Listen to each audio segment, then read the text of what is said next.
In this roller coaster assignment, there's quite a lot of math, and it all hinges around this very important formula where it says the total energy equals the potential energy plus the kinetic energy.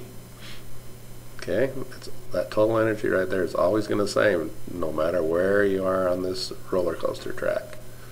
Potential energy, if you look in your notes, is M times G times H. G is 9.8 meters per second squared. Height is how high it is. Mass is the mass of the roller coaster.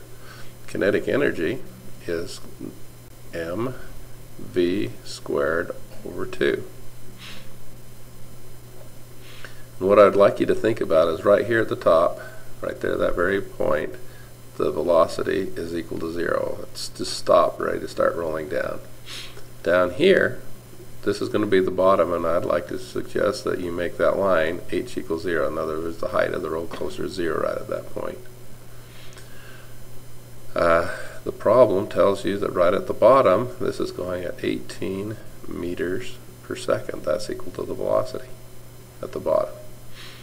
Well, this is kind of an important thing because at the bottom, this is going to be 0 height. 0 times this is going to equal 0. So the total energy right here at the bottom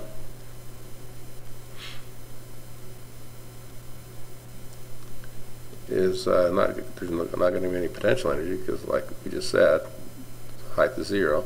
It's going to be mv squared over 2. Well, we know what mass is from the problem. That's 500 kilograms. We know that velocity is 18 meters per second, and we have to do is divide that by 2, and we got total energy. So it's 500 kilograms times 18 meters per second, and that's got to be squared divided by 2. So the total energy is 18 squared times 500 divided by 2.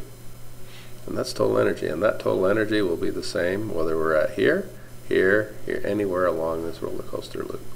So that's a very important number to keep track of, is that one right there. Well, you can go back up and use it up here.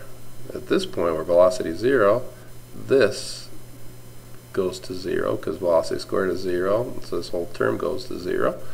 We know what the total energy is from down in here, and so we know what the mass is, 500. So it's 500 kilograms. It's the same all the time. So we got this, that. The only thing we got is that h. H is the unknown. So you take the total energy and divide by mass, divide by gravity, and that'll give you the height in meters. And you'll continue doing that. We'll go halfway down the hill. The halfway down the hill is the height. Whatever you found the height is here, that's half the height. It's right there. At that point, total energy here, we need to know what half the height is here. We don't know what that is until we find out up here. We know the velocity out here when it's coming to a stop is 3 meters. 3 meters per second. Okay. This one's going to have both terms in it because it's not 0 here. There's going to be some potential energy still stored, and there's going to be some kinetic energy stored.